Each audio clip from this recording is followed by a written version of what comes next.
Can you all hear me okay? Yes. Hey, everybody.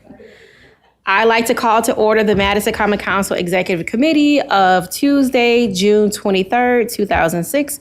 Karen, do you mind calling the roll? President Madison. Here. President Madison is here. Vice President Glenn. Here. Vice President Glenn is here. Alder Ugair. Here. Alder Ugair is here. Alder Ochovich. Alder Ochovich is present. Alder Jang. Here. Alder Jang is present. Alder Lieberman is excused. Alder Longkella. Here. Alder Longkella is here. Alder Vitiver. Alder Vitiver is here. You have quorum. Thanks, Karen. So next on the agenda is approval of the minutes from the May 19th, 2026 meeting, Common Council Executive Committee meeting. Can I get a motion to approve? A second? Thank you. So minutes are approved from May 19th, 2020. Take a vote. Is everybody in agreement there is no one who does not want to approve the minutes from last month? Seeing no disapprovals, the minutes pass with unanimous consent. All right, so do we have any public comment at last check? No registrants. Nope, okay, thank you. So do we have any disclosures and or recusals from what's on the agenda today? Seeing no disclosures or recusals, we'll move on. All right, so the first item up for consideration is agenda item 2, which is progress updates on Goodman, but we're going to, if the body doesn't mind, we'll start with item number 3, which is Legistar item 93623, which is a presentation on engaging with the Department of Civil Rights Community Connectors. And we have Christy Kumar. Oops, where is she? Testing. Okay, great. Thank you so much for having me, everyone. My name is Christy Kumar. My pronouns are she, her, hers. My voice is a little funky, so bear with me. And I serve as the city's Equity and Social Justice Manager in the Department of Civil Rights. And in that role, serve as the city's Language Access Manager. The city of Madison has a vibrant language access program and a language access plan since 2018. And we have a plethora of resources that I know many of you know about, so I'm gonna do just like a very overarching description of the language access program and then try to get quickly into our innovative program around the bilingual community connectors.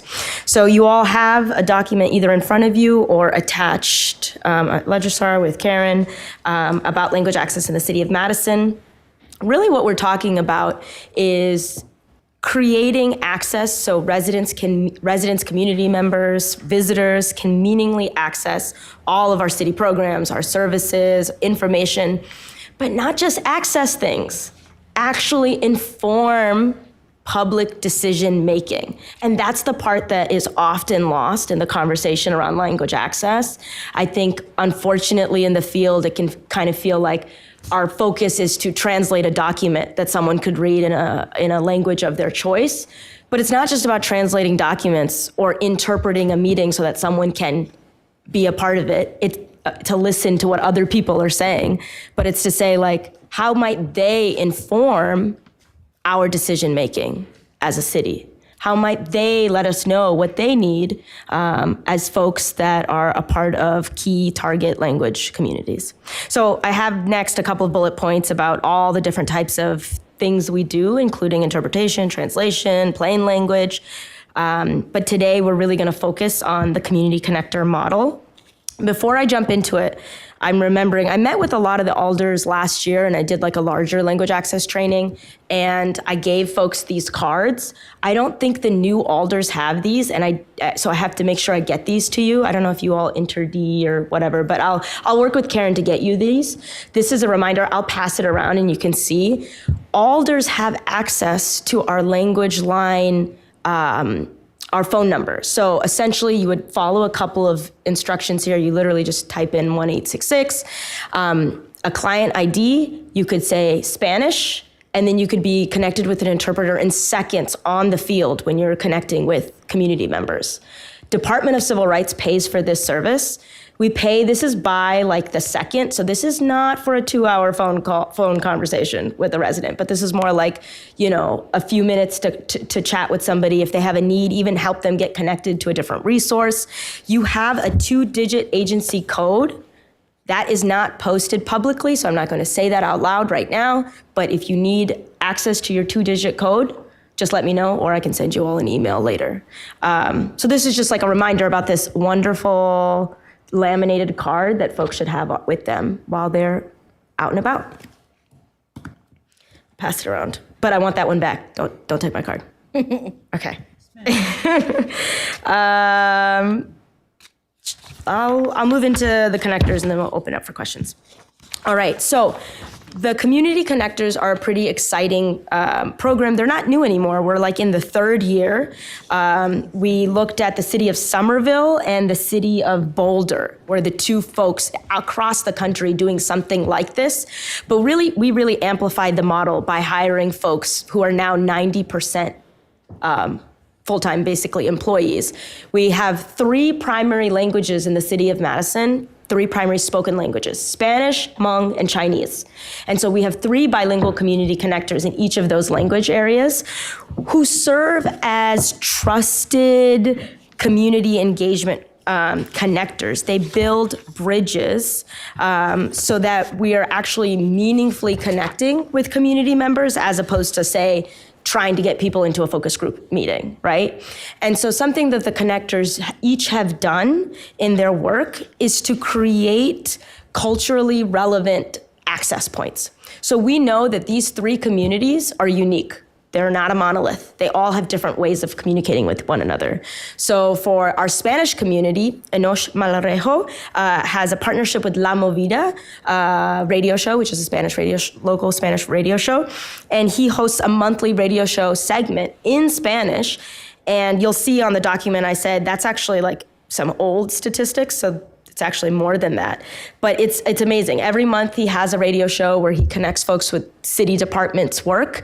And he averages like 1,400 views a show. And we know this because each show is connected to Facebook Live.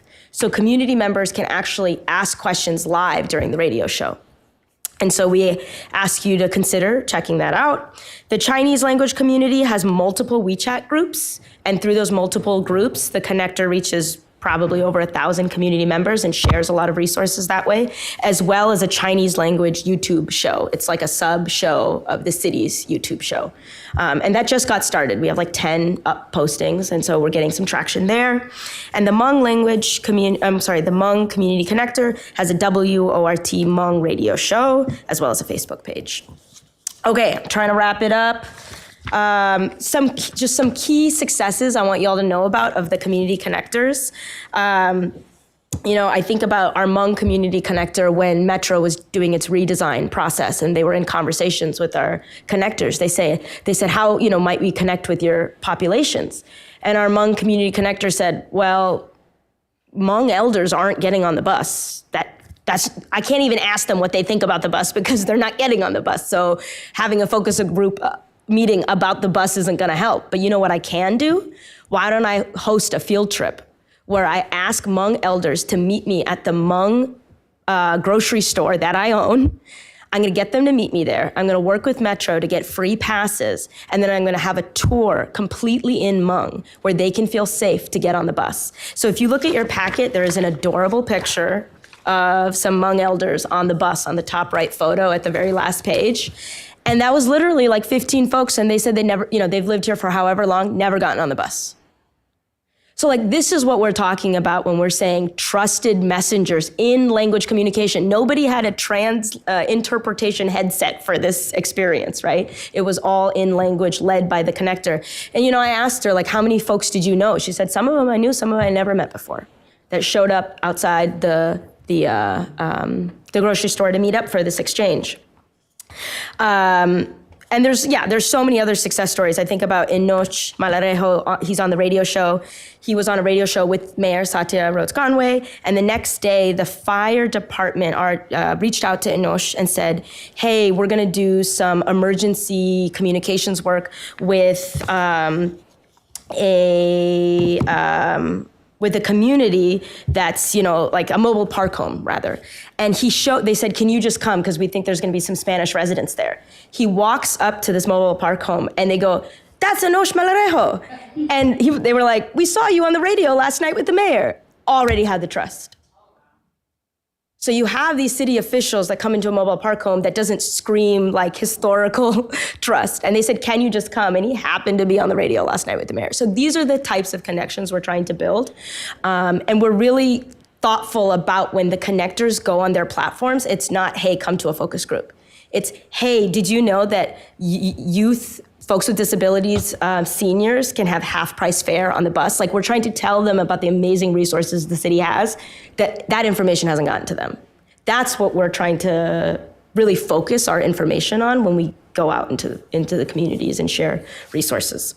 Okay, I'm gonna wrap it up. On the actual document I sent are like a couple of ways for how alders can partner with community connectors to design meaningful engagement. The thing I'd say is reach out early. Work with them to help you design engagement as opposed to saying, hey, can we have an interpreter at this event? So I'll stop there and take questions if there are any. Yeah, Christy, that was good. I'm just like... I had an important task. She said, don't let it be boring. I had a pre-meeting where there was an assignment to say, can't be boring. No dry CCEC meetings. Yes. So I do, if no one else has a question ahead of me, I do have one question. On our conversation, you talked a little bit more about the surveys and online, like just the surveys. Can you talk a little bit more about that for this group? Sure. Yeah, in our pre-conversation, I talked about, I think there's an understandable desire to say, hey, let's have communities we don't usually hear from come to us. I think we need to be mindful of like how much labor that takes for community members to show up to events, to spaces, particularly in the social political climate that we're in right now. Like, we know folks in these 3 communities and more are worried about their actual safety when they leave their homes. Mm-hmm. And so asking people amidst that fear, or even childcare concerns, to like come to an event, like it's asking a lot. And so I would really have you all consider like online survey engagement that's in language, right? You could work with the connector to design it so that it's in language. I think there's some conversations about what might the possibilities of like how we could gift folks things if they fill out the survey. So those are all things we need to figure out. But like, I just encourage you to think creatively. Like, if you all made something online, we could post it in a WeChat group that reaches 1,200 people for Chinese-speaking communities. We could post it, we could talk about it on the radio, and then we could post it on Facebook Live, right? So we can use these online channels and mediums where we're not requiring people to find childcare, figure out dinner plans, or like be worried about their actual safety. So yeah, I just wanted to offer that. I guess just one follow-up question, because it just makes me think about, could we be better partnering maybe with you to share information, for example, on our Common Council page? Like, that might be a way. Because, we share, I know for upcoming meetings, you do see it in different languages, but I think it's just for the Common Council meeting that we might see it in different languages. I'm not sure what else we might put out there. Yeah, we can connect, absolutely. Yeah. All right. Were there other questions for Christy?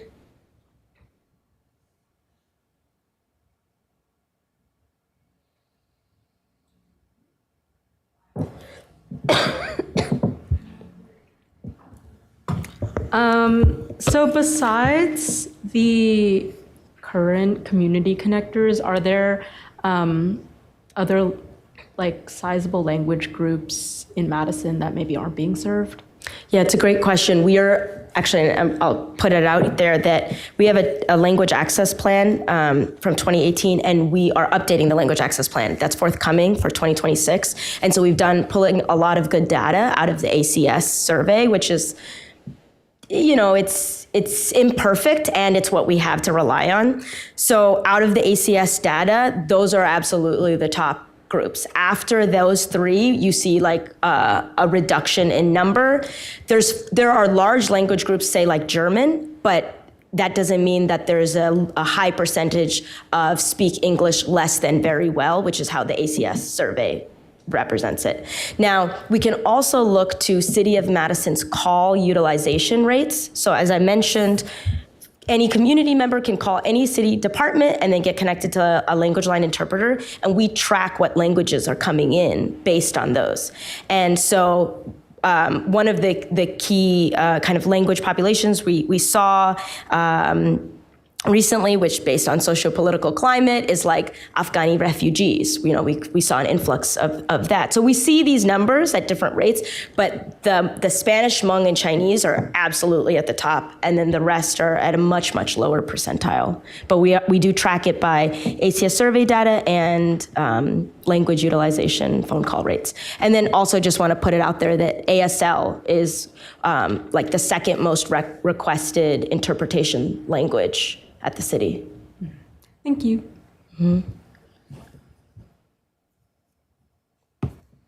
Are there other questions for Christy? I do have at least one final question for myself. I know you talk, one of the bullet points you talk about helping to amplify the community connector media and outreach efforts. I just want to be clear, is it what's shared on page 2 that would be helpful to share out? Yeah, absolutely. And I hyperlinked them so that you could share them out. So I hyperlinked the La Movida radio show. I hyperlinked the Chinese language YouTube content, and I hyperlinked the Facebook page, the WRT Hmong radio show. Perfect. Okay, perfect. Okay. There's another question. Alder Figueroa Cole. Thank you. So for these things that you put in here for a blog, can they be translated to those languages too? Say one more time. Can they be interpreted to different languages so we can post them? All of this? No, just the 3 blogs. Yeah. The same way Definitely. that you have them in English, can we just get them in the 3 languages so we can then Yeah, put a blog definitely. out? Thank you. Thanks, Alder Figueroa Cole. One more ask. Any other questions? See none in person or online. All right, well, thank you, Christy. That was super helpful, super useful. So thank you very much. Thanks for having me. And it was very engaging. And I very much appreciate the photo highlight. All right, what is next? Okay. All right, so our next up on the agenda, we'll go back to item number 2, which is Legislature Item 93625, which is progress updates on Goodman Pool process and staffing changes. I believe on Zoom, we have Terrence Thompson and Lauren Travis. Hello, everyone. Hey Let there. me see if I can grab got a couple slides that we'll share here. And let me know if you can see this on your I screen. think it's loading, Okay. potentially. Yes, we see the presenter view. Okay. Is that with notes? All right. I think we're good, though. Okay. Yep. All right. I'm sorry. So, Are hey, you- everybody. Are you able My to name is, There we go. I'm sorry, go ahead. No, you're good now. We're going to ask you to click slideshow, but you did. So you're good. You're good to go. Okay. Cool. All right. My name is Terrence Thompson. I'm the Parks Community Services Manager. I also have Lauren Travis with me today, and we'll be talking to you about the Goodman Pool, just giving some updates on some rule changes and some youth engagement, and then some other opportunities that we have within the Parks Division.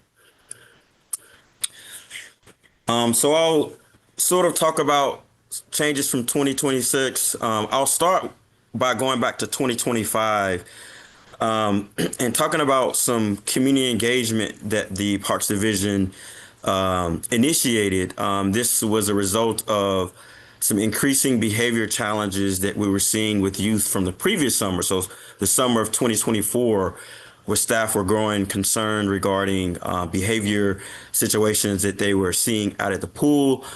And so what we did was we assembled a group of community stakeholders to troubleshoot the issue and try to get to the root of what the staff were asking. Some individuals that were involved in those early sessions were the school district, Madison School District, Public Health, Madison-Dane County, Madison Police, Focus Interruption Coalition, the Goodman Waves swim team, a few alders that are here as well, and some other community supporters. And what came out of that, one of the highlights that came out of that was the introduction of a pool monitor program. And so what the pool monitor program was is that we would we'd pilot a program where we took a staff person whose job would be to engage with the young people, de-escalate lower level situations that were occurring at the pool, so it didn't affect our lifeguards and other pool staff whose responsibilities are primarily to engage in water safety. A couple months into the pool season, we were seeing more issues with youth, so we did reconvene the stakeholder group to figure out, how do we move forward with what was occurring at the pool. And what the community essentially said was that, hey, we should explore a rule change at the pool that increase supervision for kids ages 11 to 15 years old to be accompanied by a parent or a guardian or someone that was 18 and older that could show proof of their age. And that's what came out of those engagement sessions.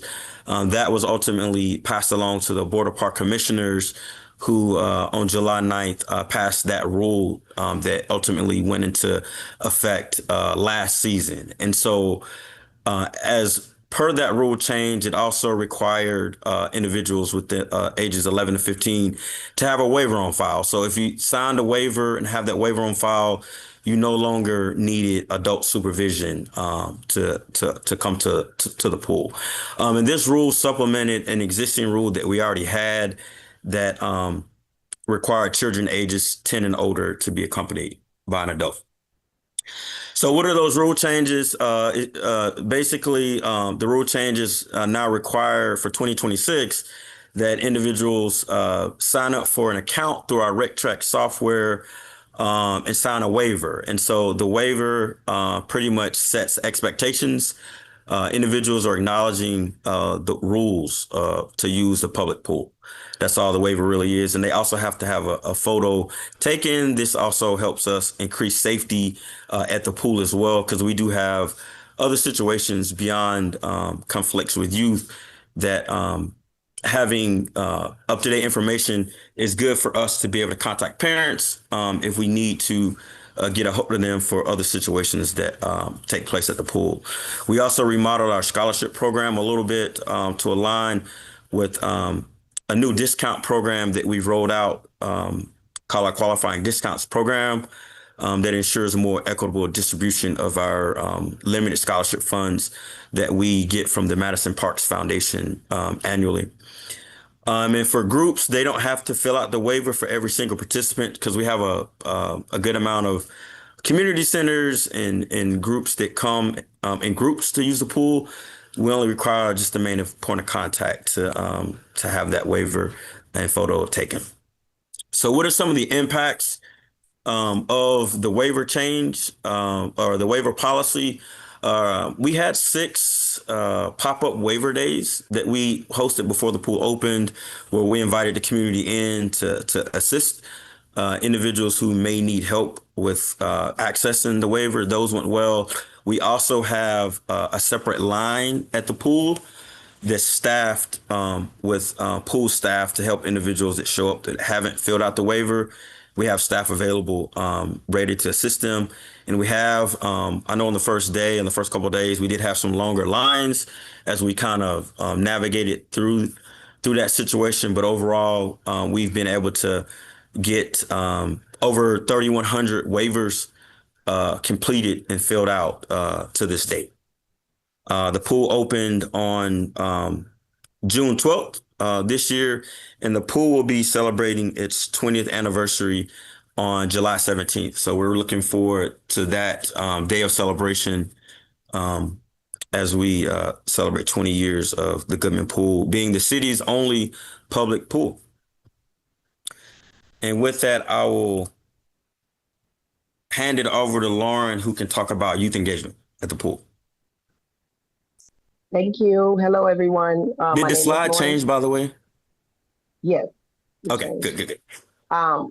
Hello, everyone. As Terrence introduced me, I'm Lauren. I serve as the Youth Engagement Coordinator for the Madison Park and the south side of Madison, as well as Goodman Pool. Just wanted to share a little bit about like my role at Goodman Pool and what I've been doing, as well as the Aspire intern that I'm supervising this summer.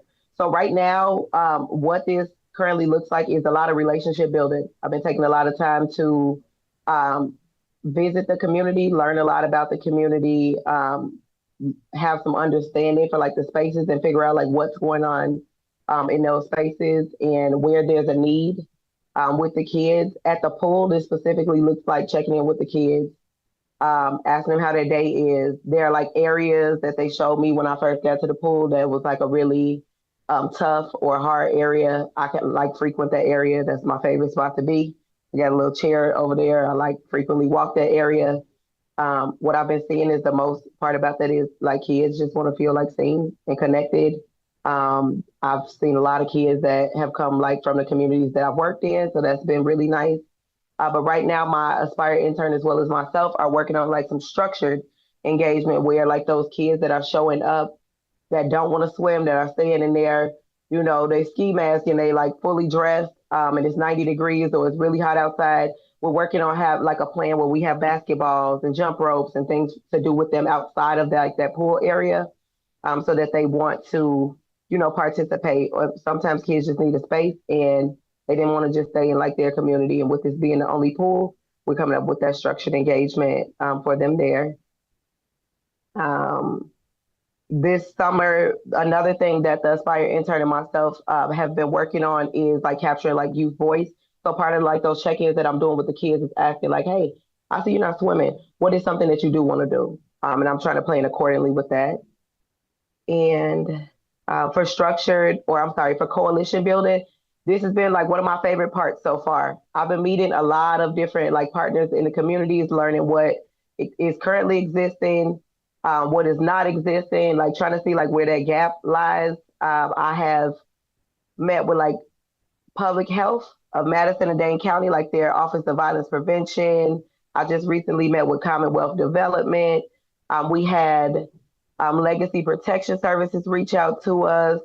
I work with MSCR and MMSD some. So I've been doing a lot with like the different partners and being able to see like where we can collaborate and what things currently exist there. And that part has been like very fun to see what actually is currently existing with our kids. I've been trying to like make a lot of connections with the kids that I do know, asking questions. So at the pool, when I see like right now, orange is the very popular color for people to be showing up in. That's what I'm noticing. So I'm like, where are you all from? So I've been seeing like the community centers from like the west side, from like the Hammersley and Elver Park and like Teresa area. Kennedy Heights Community Center has been there so far. Goodman Community Center has been there. So there are different community centers and groups that have been showing up. So that part has been great. So far, so good.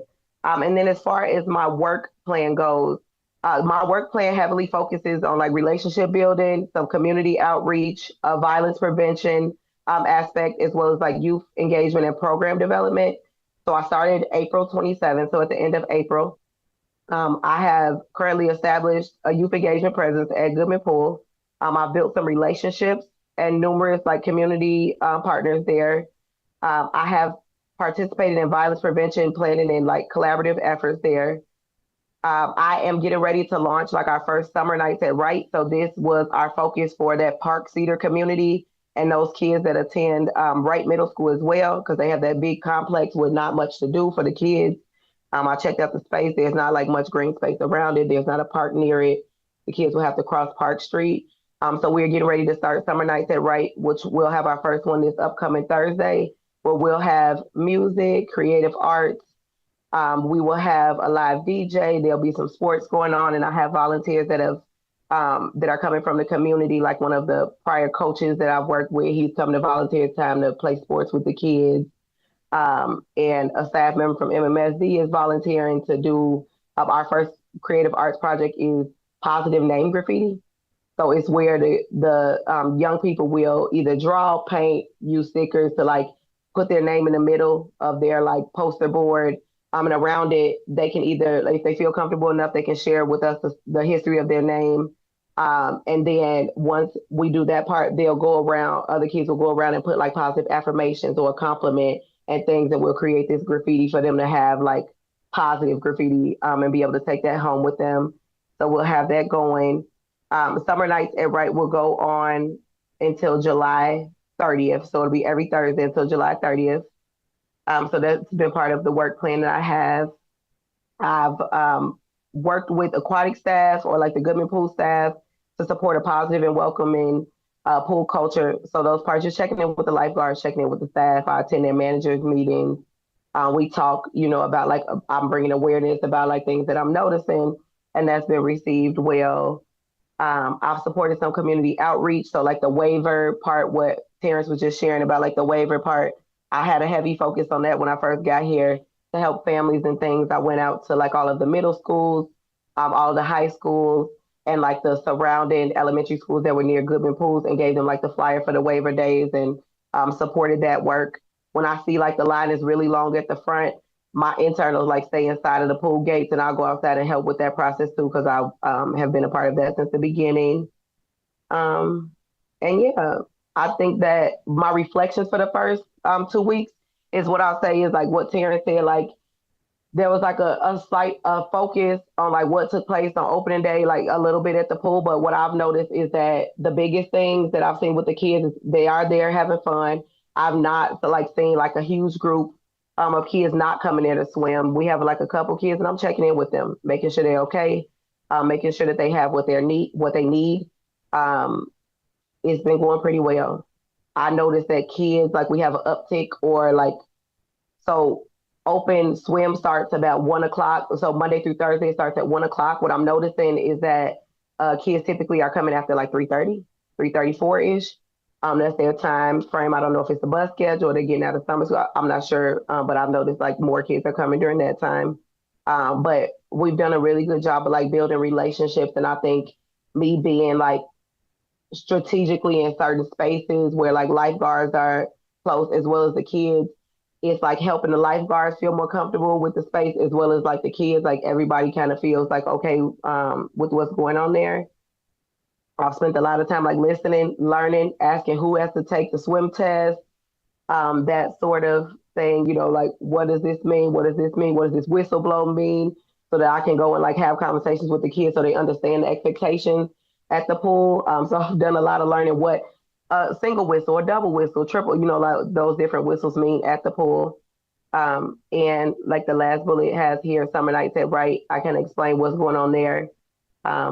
And yeah, that's what I have to share so far. Thanks, Lauren and Terrence. That was really good. I'm like, can I come to Summer Nights at Wright Middle School? Like, do you need volunteers potentially? All right, before I would love for you to come. Yes, I might have to be on a library board meeting potentially while I'm there, but I could do it from my phone. Are there questions for Terrence or Lauren? Alder Vitever? Lauren, are you full-time? Yes, I am. And I probably should have shared a little more. So I am at Goodman Pool 4 days a week. So I'm there Monday through Wednesday. And then I do Summer Nights on Thursday. So I'm not there that day. And I'm there Friday as well from 2 to 6. Wonderful. Because if you had said that you were part-time and you were doing all that, I was going to be like, you are a superstar. So very glad you're full-time. Thank you. Yep. So Lauren's position is a position that Tagged and I worked on the last budget. So I'm excited about that. So, I'm sorry, before I ask another question. Were there other questions before I ask another question? Or before I ask a question? Any other questions for Lawrence or Terrence or Lauren? All right, so I guess I wanted to go back to the outdoor I guess the programming that'll happen outside. I know you mentioned having like basketballs and jump ropes and that sort of thing available, but do you foresee you all partnering with an organization to program the outdoors beyond just, offering some of the recreational stuff? So currently, what I've been doing is so in my work plan, it was really nice. It was already well laid out for me. There were partners that were already established, like Goodman South Library, MPD. So I've reached out to like Officer Tyrone Craddock. He won't be at the first couple, but like he was helping with summer night, so he'll be a part of that. So I am partnering like with other organizations, the YWCA, the Restorative Justice Coordinator there. He'll be available for some of those. I'm kind of scheduling people in as they are available to come help with programming. So I'm doing like the organizational part of it, but as people are volunteering or are available, I'm putting them in. Gotcha. That makes sense. That makes sense. Thank you. Are there questions for or by other authors or from other alders? Nope. So Terrence, do you mind sharing anything or anything you like alders to know or share out about Parks Alive? Yeah, my last slide I had on there, I had some volunteer opportunities. So we have opportunities. We're looking for volunteers for Ride the Drive. That's one of our signature open streets programs that we have. We always need a lot of volunteers for that. And then also for Parks Alive, we also need, I think there's 2 parks in particular that we're looking for more volunteers for. I'm happy to send out the link. We have a link you can Google City of Madison Parks volunteer opportunities. And we have a nice, robust volunteer website that lays out all the opportunities that are available for the community to get involved with Parks Alive or Ride the Drive or other seed collection events. Or we have a plethora of volunteer opportunities that are available through the division. But definitely we are looking for more folks for Parks Alive and Ride the Drive. Those are sort of immediate needs. Thank you. So it'll be helpful, I'm guessing, if alders would plug those in our blog posts upcoming. All right. Last call for questions for Terrence and or Lauren. See none. Thanks again to you both, and congratulations again to you, Lauren, on the new job. Sounds like you're doing an amazing job. So thank you very much. Thank you. All right, y'all have a good night. All right, so now we're moving on to item number 4, adopting the 2027 Common Council meeting dates. Can I have a motion to adopt those dates? A second? Second. Are we all in agreement? I see non-agreement, so. Ask for discussion. Oh, I was going to ask folks, do they want to have a discussion? Would anybody like to discuss the dates that we're approving? Matter of fact, I may want to, no, just joking. Nope, seeing no discussion, seeing no disapproval, so we will adopt the 2027 Common Council meeting dates with unanimous support.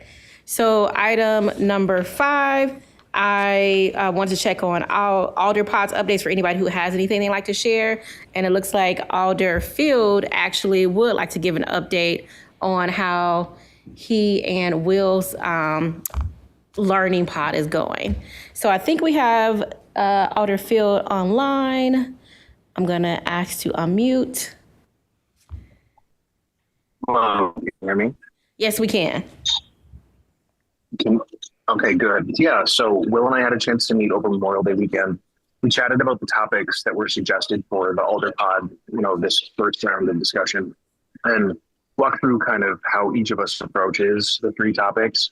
We agreed that we're both comfortable with how we approach tracking projects in our district and handling our email inbox, as of right now at least. And we discussed that we could benefit probably from some more support on media relations. So we reached out to Dylan, thanks Will for sending that email, and had a email exchange with Dylan about possible supports and maybe a training opportunity that Dylan is working on for later this summer. It would probably be like a mock interview style thing. Dylan also reminded us of the resource that he put together and shared a few months ago, formatted like a newspaper headline, which was kind of the basics for how alders interact with media. But that's been good so far. Thanks. I appreciate that. Anything you want to share from your pod update, Will? I know I didn't ask you, but just in case, because Derek, I don't want to not give you the opportunity. No, Okay, perfect. Anybody else want to share anything? I just want to offer the opportunity. Doesn't it? Alder Ugair, you're in a pod with Alder Matthews, correct? Yeah. Okay, let me find you there. All right, Alder Ugair. Thank you, President. We met just today to put the finishing touches on a presentation that we're referring to as what alders should know about development. And we have kind of a master list of hints on things to do during the various stages of a real estate development.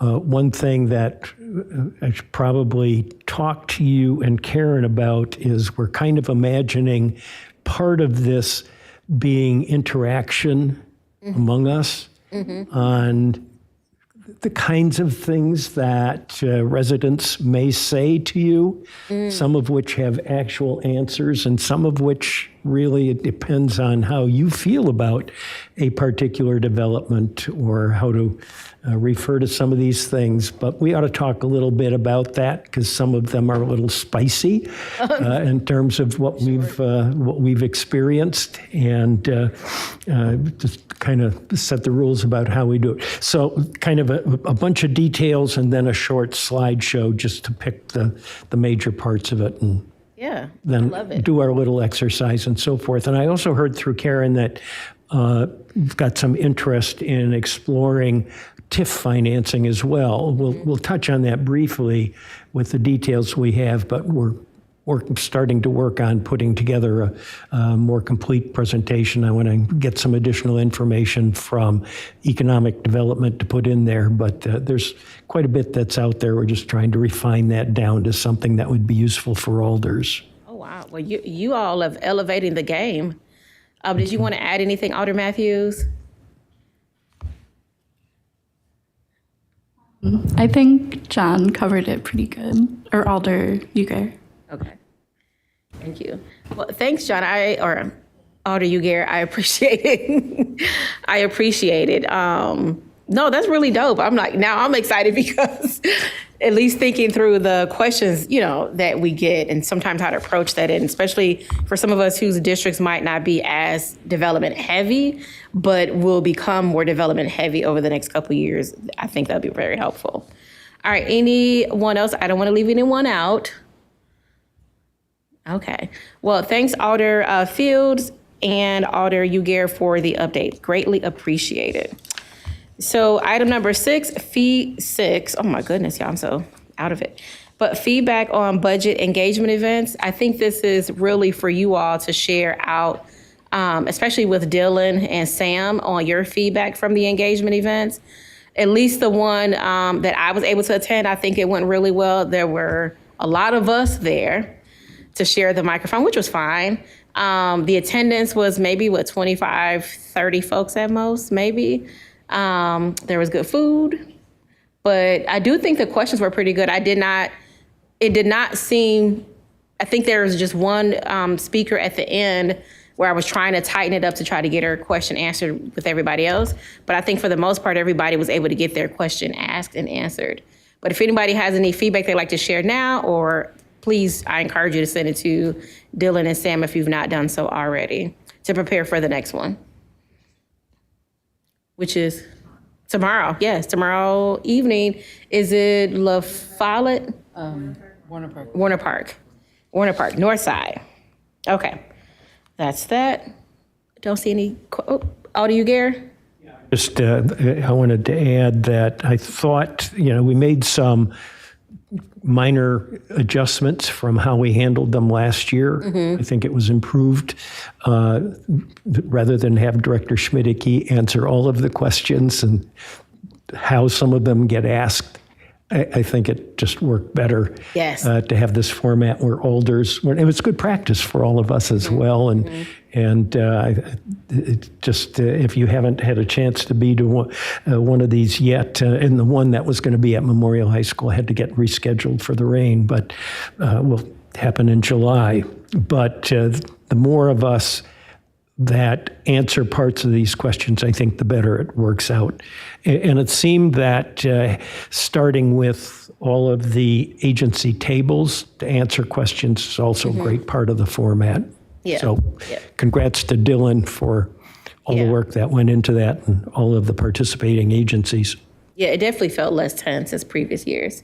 Thanks, Alder Ugair. Vice President Glenn? Thank you, President. Just to build on that, at first I was thinking whether there are too many alders, but as I've thought through it, I thought what Alder Ugair said is so important, like the perspective of each of us breaking down a question was, I think, really helpful because each person in the audience is going to hear and learn from a different kind of perspective of what's important to us as we learn, because all of us address each situation so differently. And so it was kind of, I learned things at night from other alders. So no, I think it was really great that so many of us were there. And the pass the mic thing, I think, really worked out for everyone. Yeah, there were, I think, 3 floating around, maybe. Yeah. That definitely made it, again, I think the changes made it less tense because people were able to talk directly to the department heads, talk to us, and it was a bit more, great communication. All right. Are there other alders with questions or feedback that they'd like to share now? Seeing none, well, thanks again to Dylan and to Sam for helping to organize all of that, because all we did was show up and offer ourselves up to take part, which was fine. We did a lot. Okay. And again, reminder, tomorrow is at Warner Park. 6 o'clock, is it? 6 p.m. All right. Moving on to item number 7, which is the Juneteenth events debrief. I guess any feedback you'd like to share with council leadership would be helpful. But what I will say just briefly is that I am still hearing good energy from having the young people here, especially for some folks' parents. There were some young people I learned they did not know what this building was. They didn't know what happened in this building. They didn't know who was incarcerated in this building. They didn't know that government happened here, that the mayor was located here. And so just to sort of increase folks' engagement, even by just coming to accept a resolution with local government, also increase the chances that their parents might reach out or engage in some sort of city process. So I do think that the goodness that came from it was invaluable. But if there's anything else that folks would like to share, because I definitely have thoughts about how to grow it for next year, thinking about Fitchburg and what Fitchburg was able to do. So any feedback, any we don't want it anymore, okay. Perfect. Any questions before we move on? Oh, all righty, where you go? Okay, go for it. I thought it was awesome to have them here, although I couldn't make it to the session beforehand. But I think it would be worthwhile to see how this could be integrated with other youth engagement programs that the city runs. I don't have anything more specific, but worth thinking about long term. Yep, that's a good point.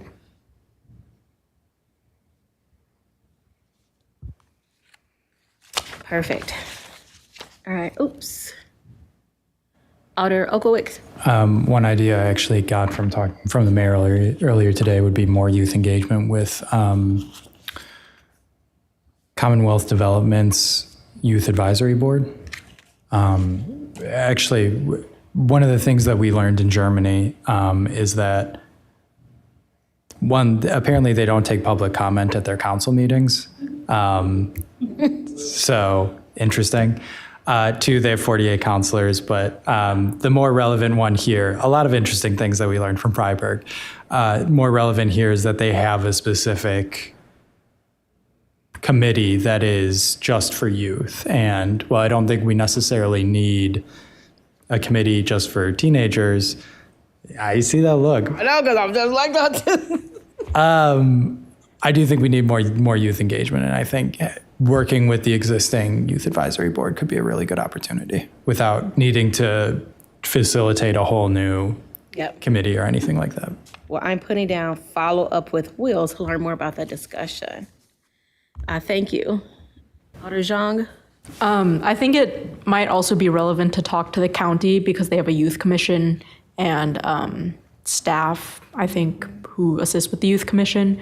And I think that's probably, or having staff who are connected with each other and then can facilitate new cohorts of people, because as with clubs in schools and even at the university, because students are kind of transient, unless there's someone who has some longevity, things will peter out. Yeah. Thank you. These are all great points. So I will follow with Will just for a quick discussion to make sure I understand. And it's easy to follow with the Commonwealth and the county youth group. So thanks to you both for sharing that feedback. Any other feedback or questions? Okay, I don't see any others. All right, so moving on to counselor leadership updates. I think that is I am not going to go through this full update. I'm just going to bounce around through it. But I'll give a quick debrief on the visit to the House Inc. on June 16th, which was also pretty much a youth engagement. I was joined there. We were there for about an hour and a half or so with Alders Ugair and Okowitz. And you're more than welcome to share your feedback too, but I'll just start with the thing that still sticks with me is that the young people have so many, what we heard were repeated concerns that we hear from adults. They were not very different. The struggles with transportation, just having a city bus pass really isn't enough. What I learned in follow-up conversations is that sometimes the kids are not wanting to catch the bus because they may have beef with another young person, and kind of getting on the bus might put them, at risk of running into them. The housing challenges are there for the young people as well. The fees to participate, it was very kind of heartbreaking a bit to hear young people talk about having to work to pay for their fees to participate in programs. And they shouldn't have that burden, that's a very heavy burden. And then, but also to hear the young people have the same struggles in finding a job that we hear adults might have in finding a job. So I can share more, but I want to check with Alder Ugair and or Okowitz if they'd like to share any feedback from what they got from from our time there. Alder Okowitz? Yeah, I think just reiterating, transportation came up a lot, and it came up a lot more than I expected it to. And part of it was there were some parents there, and they were talking about how difficult it is to, if you have multiple kids and you have one car, trying to drive around, but also I think there are things that we need to figure out on. You mentioned one issue, but why kids aren't able to get around on their own. And part of it is the extreme distances. They're coming from Fitchburg and Sun Prairie and going to the west side. So it may not be feasible for a kid to do that on their own. But transportation was just a huge barrier for people participating. And along with costs was the other, I think, the major one. Yep. Thanks, Alder Okowitz. Alder Ugair? Yeah, I can't emphasize the transportation aspect enough. That really came through. It's certainly impressive, the sacrifice that these parents are making for their contributions to the tuition, which is significant, and it's understandable. It's not a small space that they're paying for, and it's impressive what these kids do as well. I mean, a lot of leadership among those kids as well. And it was a great program. I tried to emphasize that in my blog now, that this is a great place that kids can go. Yeah, same. That's what I'll be doing. Yeah. The other thing the other couple things that we learned from that conversation with those young people, and the kids were, little ones, maybe kindergarten age-ish up through college, about to enter college maybe. And the young person who spoke to the resolution, she was also there. But a couple things I want to make sure I notice that those young people came from all over, not just the city of Madison, but all of the outlying parts outside of Madison. They came from all over the place, which I was really shocked. I knew they would come from Sun Prairie and maybe Fitchburg, but Verona, Middleton, all of the other places.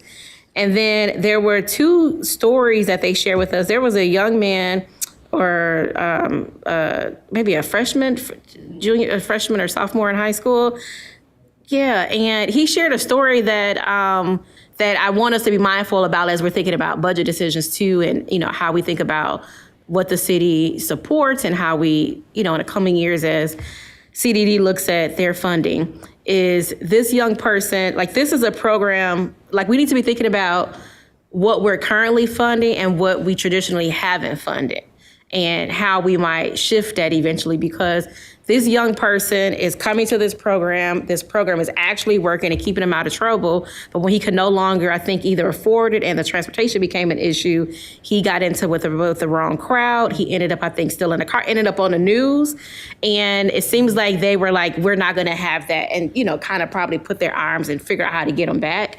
But he was sitting there, but it was literally like he just had a lapse in access to the program, whether it's transportation. I think he lived east, and of course the program is west. So that's one story I want to make sure I share. And then they had a female student. She too, program is working. Something interrupts their ability to take part in the program, whether it's transportation, food, the distance. And she ended up, I don't know if she was still in the juvenile place, but she was in the juvenile reception center recently. So what we're seeing is that when we talk about young people having interactions with MPD, but then we also have programs across the city that the city actually isn't funding, but the programs really are working to keep a hold of young people. And what we also heard from those young people, is like, we asked about, we'll kind of threw out what if the downtown library had this, for example. And young people were like, yeah, we check it out, but make sure there's security. They were very concerned about with their own safety, because what they're saying is that they do have places to go, but also when they go to those places, they're not necessarily getting any enrichment. Like the kids, the teens themselves are asking to have something, that they're giving something, that something is given back to them when they get there, like a programming or some sort of, something, not just coming to hang out. Like they were not looking to come and hang out. They literally want to get something, like a job or training or learning something. And so I just want to, I'll blog. I should have more time this week to blog about it and put my notes in detail.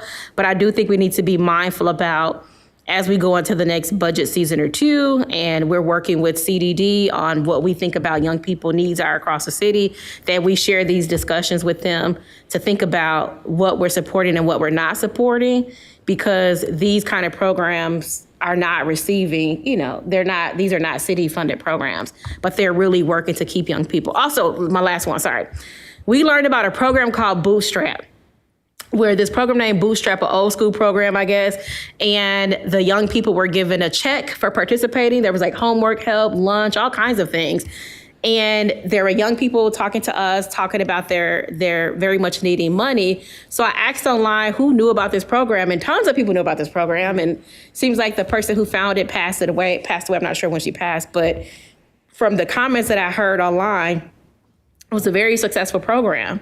And I believe the next iteration of it may have been the AVID program, something like that. But I just want us to be mindful as we're going into the next year or two to think about what we're doing and what else we could be doing or shifting our priorities in some respect, because there are actually programs that are working, but they're so strapped for resources, and then their families are strapped for resources. And then we end up losing the kids to the juvenile center periodically because they can't afford to get somewhere or pay to be there. All right, so anything else from the House? Doesn't look like it. Okay, so did I report on this already? We took the tour of the Black Excellence and Culture Center. That was back in May. June 24th, which is tomorrow, there is the tour, or the Madison Senior Center mural celebration. I believe they're gonna also offer a tour as well. I believe that is at 10 o'clock. I'm going to have to reschedule this public market thing where we're going to do it on June 26th, but I too now have a conflict, so I'm just sharing it because it probably shows up on the sheet. Yeah. All right, and then we did get an update from Terrence with a volunteer with Parks Alive. Please put that in your blog post, that'd be super helpful. Larissa is gone now, but the last update I saw from Larissa on collaborating with the libraries to distribute our council information, she had created the slides. I think it's just now a matter of working with the library to get them into rotation. Once she's back, I'll ask her to send them out to all alders just for one last look over, see if y'all got any suggestions to edit them, but they look pretty good. I'll leave the auto reply note to Karen for later. Reminder for you all to check in with Dylan for alder media training should you feel like you need it. I think that may be all I have. Yes, that's it. Otherwise, I'll be here talking to y'all about all kinds of things, like how good my coffee is. All right, so our next item is Common Council off dates from our Chief of Staff, Dr. Karen. Thank you very much. And you can take a coffee break and I'll thank you very talk to them for a while. So I sent this out also via email, and it's attached on Legistark, a little bit of out of office updates. It may be that Debbie may also be out the week of July 6th. So, you know. All right, so I was speaking with President Madison about ideas for alder resources that we could share out for you all. Obviously, the big one is the alder expense account information that I provided to you via email. And now if you're coming in tonight, you'll have a copy on your desk. But it's also in your email, and it's available, obviously, upon request. And I'm also still collecting everything in paper copy to build a big reference binder that we'll be putting in the office as well. But I'm collecting things for that one. I'm happy to, does anyone have any questions or anything about that, since it was requested and finally I was able to get it updated and sent out to you? I don't see anything online. Nothing? Okay. One thing that President Madison and I were talking about was, like, you know, we could give some examples of things. I mean, there are examples in the materials, but additionally, office supplies is the thing that we decided we would want to highlight today as something you can use your alder expense account money for if you're buying office supplies for your alder tasks. And, you know, pens, planners, printer paper, notebooks, these sorts of things. They're all books. Yep. Books have a caveat, read, and you have to look in the guide. But yes, books also at 50%, depending on the circumstances, but 100% for things that are consumables like pens, planners, etc. So just looking to see if anyone has any questions about that. Obviously, if you have something interesting that you didn't see in the guide, I got a good one from President Madison the other day. You can certainly ask me, and I'll probably consult with Attorney Haas and just make sure everything makes sense and get back to you. So I'm happy, but I've got a lot of detail in this guide, so I'm happy to be able to share that out with you again, and with the new folks who didn't get the benefit of that right away. So we also wanted to remind you of the Employee Assistance Program, EAP, that you do have access to it just like city employees do. So I put a link there for you all to take a look at all the different things that they do. You can call the number on the website. You can also reach out to Arlene Gonzalez, and she will happily meet with you or discuss with you options. There's some, you know, a number of free counseling sessions. It's worth it if it's worth it to take to ask about it, because there are lots of things that are actually available when you unpack. It kind of just depends on what you're looking for. And so we wanted to make sure that you remembered and knew that this was available and continues to be available. And then we were having auto reply conversations, because one of the issues comes up about, like, constituents not knowing whether an email went through or what to expect, or, you know, that sort of thing. And so, as some of you know, several of you have auto replies, and I provided you with some examples on your desks. just if you want inspiration. One thing that's nice about, I like the ones that have like the link to report a problem and the link to this, or have the speeders hotline and have those types of things in addition to, I like the ones where people ask people to subscribe to their blog. I like it where like President Madison's has an alternate way of getting a hold of her. So for her, she says, you know, texting this number, calling this number might get you a little bit more, you know, might get to her a little faster than email in her case. So she provides that number as an alternative to, you know, so folks feel like they can do something instead of just waiting for an email. But different alders are different about what they prefer. Other alders will mention in their auto reply their preferred method of communications. Some folks is email, et cetera. And it's nice because not only does it give them some tools, because their concern might be something that they would actually find and report a problem, for example, it also gives them a confirmation of receipt. You know, because when they send it to you, when they send that email, you get the auto reply bounce back, and that lets them know that they received it. Some folks, I know we were talking about this, like Vice President Glenn, you know, have goals for when they'd like to respond, and like they give an idea of like what what they can expect in terms of response time, et cetera. Of course, I think everybody puts the council office number on there, which is fine. So we were talking about, you know, encouraging folks to think about what kind of auto reply they might want to put up on theirs. And then we were also talking earlier, that was one thing President Madison was referring to, was the auto reply. We were trying to figure out if there's a good auto reply we can put on the all alders, so that's something when someone sends an email to the allalders@cityofmadison.com, something bounces back to them to let them know that it's received, maybe something about what happens to public comment. But I brought that back to staff, and turns out it's a little, as you might expect, something that seems really straightforward, people had thoughts about.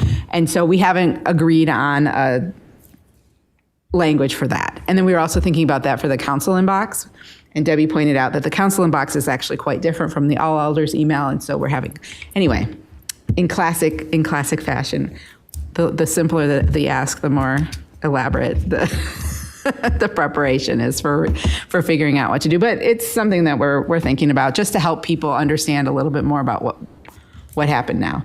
One thing while I'm on this topic, and it's something that I've thought about, I have asked IT, and I sort of periodically update my requests. So you may not know this, and I see we have Alder Figueroa Cole here, and so I'm happy to have her discuss this as well. You may not know this, but because it comes to us, but at the end of every web page, you may notice there's a little like web feedback form, and it's just very basic, and it's like the person can click like, was this helpful? Yes, no.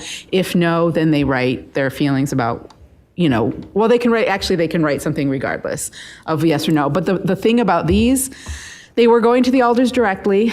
I was getting calls. And the reason I was getting calls was because they are anonymous. And it was very frustrating to the alders because they would receive questions, they would receive criticism, they would receive things, and they weren't sure what to do with it. They were very frustrated. Now, I know Alder Figueroa Cole has some suggestions for alders in this regard, but one of the other things that I really wanted to do is try to encourage IT to consider whether they could put a contact information or some language that says, if you'd like to be contacted, please provide contact information. And I know that we can't do that just for our stuff. It has to be citywide. But that's okay, because I figured everybody who's getting these may get things that they want to respond to but can't. I put that request out. I have to continually, I'll keep that alive because I know that there's been a request for me to return those to you. And one of the things that I said in response to that request is I'm not going to return them to you until you all understand exactly what you're getting, what to do with it. And I don't end up in a same situation where y'all are saying, I don't like this. Why is this happening to me? I don't know what to do. So that was my response. So I just putting that out there. I don't know. Do you want to say anything about that at all? You don't have to. Just off the cuff. I mean, as we're talking about responses. Yeah, I mean, just background, I was receiving those, a lot of those for a while. I personally appreciate them. I don't care if they have an email or not because it's more information for me. If there's a question about a blog, I can address it via the blog, even if I don't have a response from an email address. So right now, eventually they get to me, but my opinion on it is, it's more information. People can do with it whatever they want. They can ignore them. They can act on them. If there's not any email response, but it's actually relevant, you can fix your blog. You can add to the blog. So I think I think we should get it. And if you don't want to look at them, then don't do it. But yeah, doesn't matter to me if it has an email address or not. Some are very useful. Some are not that useful. It's also a way for people to anonymously say things that they probably shouldn't be saying. But again, it's information, and you do with it whatever works for you. So if there was a vote about having those back on the mailbox, I would say yes. I like to get those back in the mailbox. So that's my thing on that one. Thank you for keeping on. Thank you. All right. Then a couple of project updates. And of course, I'd like any thoughts on any of this. I wouldn't mind hearing from you because, like I said, I want sort of there to be a large group kind of, agreement on this one so that y'all are prepared and happy to receive them again, if that's what you want. Our Aspire intern has started. And again, if you have any projects that you'd like the intern to assist with, please reach out to Isaac. He's managing the workload there of the intern. That's for the summer. Then we have a little bit left over for a fall intern. So we will be starting that process really soon. So I may be asking y'all for some help. And then just a quick public comment upload process update. Isaac let me know that he's still using the process that he had described. There's a little picture here on the sheet that's attached in Legistar and sent out to the alders on email try to do a Friday upload. And he said he's going to continue, but he hasn't faced a very high volume yet. So he's waiting to see what happens when he gets a lot, what he considers to be a high volume, I suppose, where it's a lot for him to manage. So that's it for my updates. I don't know if anyone has any additional thoughts, comments, questions. Any questions, thoughts, additional feedback for Karen? Dr. Karen? That's right. Dr. Karen, Chief of Staff Karen? Seeing none. Thanks, Karen. Dr. Karen, Chief of Staff. Our next item is future agenda items. My short list here is for future CCEC agendas, Common Council Support Research Project Update, Development Applications, TIF and related topics, Public Safety and Community-Based Partners. Does anybody have anything that they like to potentially add, to consider to add for future discussions at CCEC that would be appropriate for this committee? I know how much you love to be here and staying with us all day. Alder Okowicz? Youth engagement? Youth engagement. I'm just gonna move that up to the prioritize. What was that? I'll prioritize that one. Okay, appreciate that. No, I'm not showing any favors to Alder Okowicz. All right, are there others that alders would like to see on a future CCE agenda that would make sense for this committee? Let me double check online. I don't know how the mayor does it with so many people. Okay, but that looks like no. All right, so seeing that was the last item on the agenda, I will entertain a motion to adjourn. Is there a second? Second from Alder Vitiver. Is there any objection to record a unanimous vote for adjournment? Seeing none, seeing no objections, we will record a unanimous vote to adjourn. I'll see you all at 6:30. Oh, let me